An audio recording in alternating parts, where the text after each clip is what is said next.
The ban on engine modes has been a major change in the rules in recent times, and it was thought that many of the teams had asked for it as a way to create a more level playing field.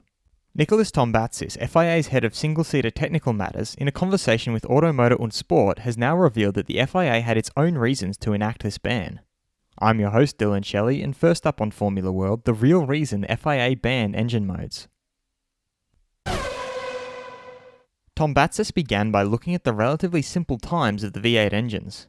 Unfortunately, it is no longer as simple as it was in the days of the V8 engines. Back then, you just had to ensure the maximum RPM was adhered to, the dimensions of the engine were correct, and the fuel specification complied with the rules.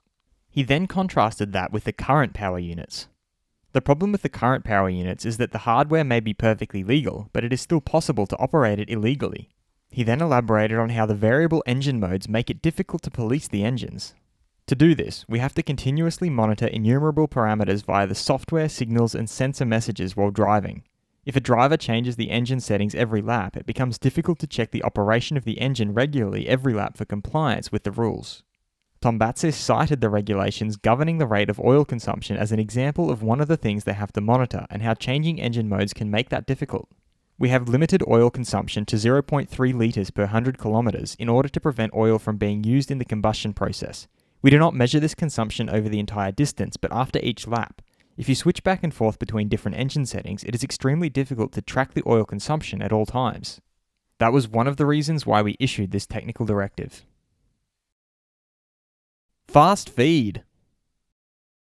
FIA President Jean Todt has stated that if Volkswagen are truly interested in entering Formula 1, then all he can say is welcome. He also feels that if F1 succeeds in using green fuels, they will also be flexible in the choice of engine design, and they could think of a less complex power unit as long as it remains efficient. Former F1 driver Timo Glock thinks that you don't do yourself a favour by operating in the grey area, knowing that if they catch you, you're in trouble. The risk was high, now Ferrari are paying for it. Alfa Romeo team principal Frederic Vasseur has quipped that he won't find anyone with more experience than Kimi in any case. He also added that Checo is interested in all available seats, but they will first have talks with their current drivers in September, then they will make a joint decision for the future.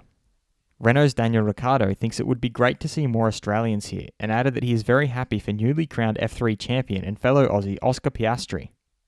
John Alcan, chairman of Ferrari, is very happy and proud of everything they have done, but they are totally confident about the future as well.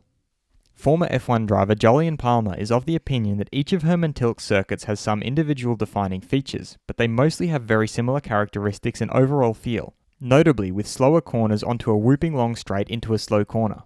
Yet, he feels no Tilke design would make any driver's list of favourite circuits. They would always pick places such as Spa, Silverstone, Monaco, Suzuka, classic, flowing tracks like Mugello. Williams' George Russell feels that drivers shouldn't be allowed to have a free tyre change under a red flag as it's part of the race. You're in the race, you need to stay on the tyres you were at the time being.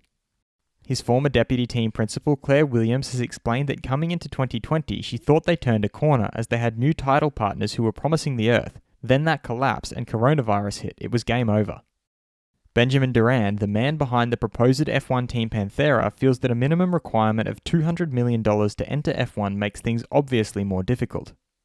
Red Bull's Alex Albon has pointed out that people defend, so he has to go around the outside. It's not really his style, but it's a Red Bull thing. The car's good on the brakes, so he can use that to his advantage pretty well.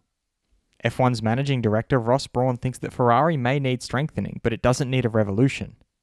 And Red Bull team principal Christian Horner pointed out that Honda are the only engine manufacturer to win races with two different teams in the hybrid era, which is a phenomenal achievement.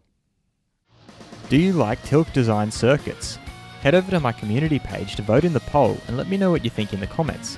And if you like this video, feel free to subscribe and check out my others for all the latest in the world of Formula 1.